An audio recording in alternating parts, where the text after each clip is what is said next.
Hello, this is Joanne Pfeiffer presenting today's Teacher Technology Talk. Today, I will focus our technology talk on the topic of technology and communication. I will begin by exploring the definition of technology, followed by a discussion on how technology can corrupt or redeem our communication, and concluding with a presentation of a technology tool that can enhance classroom communication. So what is technology? When I hear discussions on technology, I immediately think of modern electronic devices. However, technology is much broader than just electronic devices. John Dyer describes technology as the human activity of using tools to transform God's creation for practical purposes. Technology ranges from washing machines to cars, and from electricity to aeronautics. Today, I'm going to focus on the electronic devices segment of technology. To be clear, when I talk about electronic devices, I'm talking about computers, iPads or tablets, and cell phones. All of us use at least one, if not all of these devices as communication tools. The use of these devices for communication definitely can bring out the best and the worst in us. In this presentation, I would like to explore first how technology can corrupt our communication, followed by how technology can redeem our communication. The first way that technology can corrupt our communication is through a phenomenon that has come to be known as phubbing. According to Techopedia, phubbing is a term created by the combination of the words phone and snubbing. It refers to a person interacting with their phone rather than interacting with a human being. Another way in which technology can bring out the worst in us is through a phenomenon which has come to be known as cyberbullying. At the root of this problem is unkindness and a lack of love for a person's neighbor. While this is an age-old problem, electronic technology seems to magnify how ugly people can be to one another. A third common way that technology corrupts communication is through the promotion of a false identity. How often do we shape our identity online to be how we want others to perceive us rather than how we really are? On the other hand, there are ways in which technology can redeem our communication. In contrast to phubbing others, technology can be a tool to engage others in fruitful communication. Have you ever reached out to develop a relationship for the sake of the gospel via electronic devices? Paul, in a series of rhetorical questions in Romans 10, points out that we need to be sharing the gospel. Technology can be used to redeem communication by engaging others for the purpose of the gospel. Similar to engaging others in healthy communication, technology can be used to encourage others. This redeeming power of technology stands in direct contrast to the common cyberbullying that takes place via electronic devices. Have you ever received a text message from a friend sharing a verse of scripture during a particularly difficult time? What a powerful way to use technology to redeem communication and stir up one another to love and good works, like Hebrews encourages us to do. A third way in which technology can be used positively in communication is to promote a true identity, to be authentic. The Apostle Paul clearly directs believers in Ephesians 4 to speak truth. Using technology to present ourselves truthfully is one practical way to follow a biblical approach to authentic communication.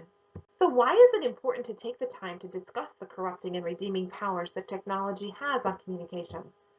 First of all, it is vital that as teachers we examine our own communication practices through technology. Are there communication practices we need to change?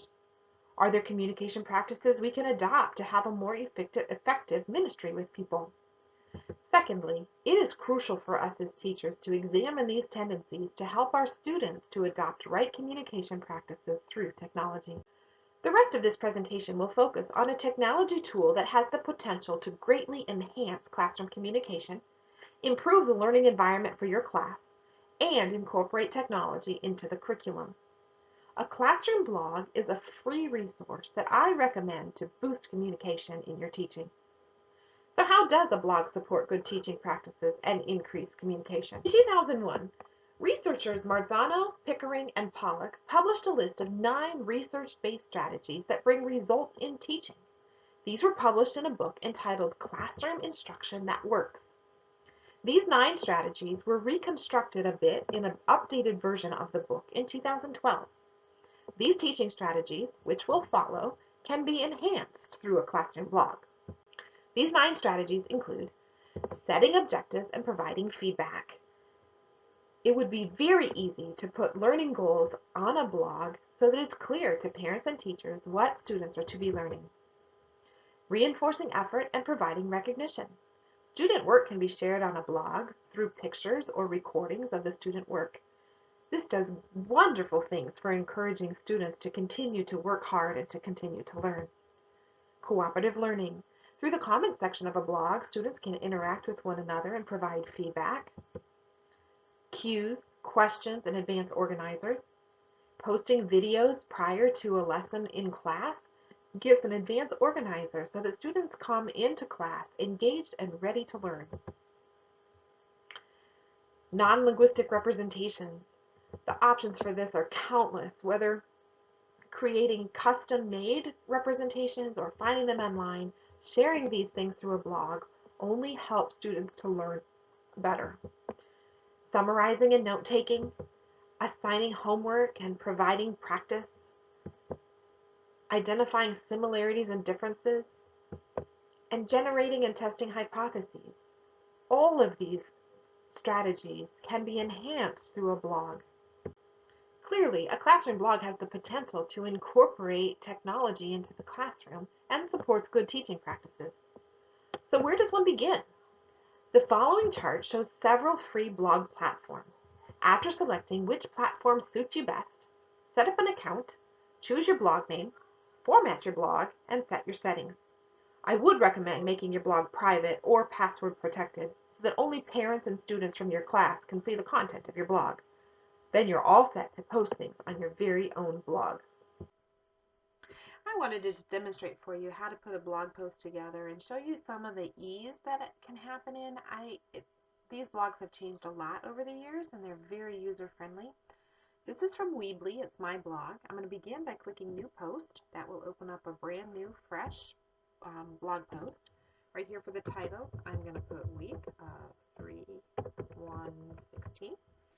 Then over here on the left, you'll see all of these elements that I can add into my blog post. I'm going to begin by adding a title. I grab it and drag it over. I'm going to call this one homework and treat it as if it was a weekly communication with the parents of my students. I want to add a letter following this title, so I add text, drag it over. This gives me a place to type communications. And then if I want to add some pictures, perhaps of something we did in the class or of some student work, I click on image and drag it over here. This gives me the opportunity to select a photo that's been stored on my computer, and I double click on that. It's uploading.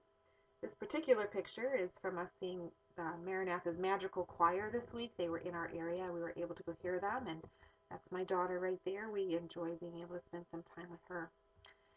The next thing I'm going to add into this blog post is a video that I found on YouTube that I want my students to watch before we begin a math unit on measurement.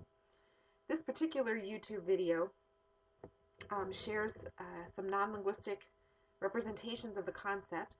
I'm going to click on this area of my screen here, and it's asking for a YouTube video URL. I've already copied that address off of the website, and so now I'm just going to paste that in, and it will automatically embed this video into my blog post. So this particular video is a mnemonic device for remembering cups, pints, quarts, and gallons and their relationship to each other. And I would expect my students to watch this. It provides a flipped learning environment. It gives non-linguistic representation to the concept, and it all makes it very accessible by parents and students. And so this is just one way that a blog will enhance the communication with the students. And obviously, I'm encouraging you to consider a blog for yourself. So that brings us to today's Teacher Technology Talk takeaway. Does your technology corrupt or redeem communication in your personal life? How can you encourage your students to use technology to redeem their own communication rather than corrupt it? And would you consider using a classroom blog to enhance communication and support learning in your classroom?